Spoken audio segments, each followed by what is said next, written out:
கோவை மாவட்டம் சூலூர் அடுத்த அரசூர் பகுதியில் சுமார் 4 லட்சம் மதிப்பிலான நலத்திட்ட உதவிகளை தமிழக பிற்படுத்தப்பட்டோர் நலத்துறை அமைச்சர் சம்பத்குமார் வழங்கினார். கோவை மாவட்டம் சூலூர் அடுத்த அரசூர் பகுதியில் உள்ள மைதானத்தில் தமிழக வெற்றிக் கழகம், கோவை புறநகர் கிழக்கு மாவட்டம், சூலூர் கிழக்கு ஒன்றிய வர்த்தகணி மற்றும் இளைஞரணி சார்பாக ஏழை எளிய மக்களுக்கான நலத்திட்டங்கள் வழங்கும் நிகழ்ச்சி நடைபெற்றது.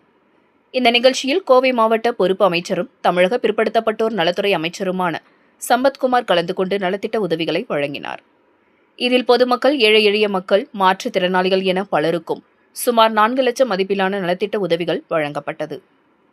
உள்ளூர் மக்களின் வாழ்வாதாரத்தை மேம்படுத்துதல், இளைஞர்களின் விளையாட்டு ஆர்வத்தை ஊக்குவித்தல் மற்றும் அத்தியாவசிய பொருட்களை வழங்குதல் ஆகிய நோக்கங்களுடன் நடத்தப்பட்ட இவ்விழாவில் ஏராளமான உள்ளூர் பயனாளிகளுக்கு மிதிவண்டிகள், கிரிக்கெட் மட்டைகள் மற்றும் சேலைகள் வழங்கப்பட்டன.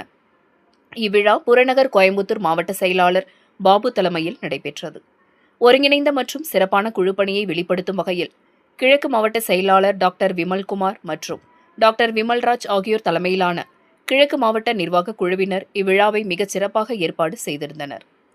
நலத்திட்ட உதவிகள் வழங்கும் விழாவில் பேசிய அமைச்சர் சம்பத்குமார், அரசின் நலத்திட்ட உதவிகள் ஒவ்வொரு குடிமகனின் இல்லம் தேடி சென்றடைவதை உறுதி செய்வதில் அரசு கொண்டுள்ள உறுதியான நிலைப்பாட்டை வலியுறுத்தியுள்ளார்.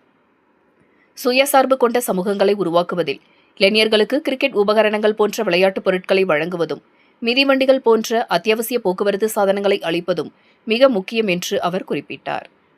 அரசூர் மற்றும் அதனை சுற்றியுள்ள புறநகர் பகுதிகளைச் சேர்ந்த ஏராளமான பொதுமக்கள் கலந்து கொண்ட இவ்விழாவில் ஏற்பாட்டு குழுவினர் நன்றியுரையுடன் நிறைவடைந்தது.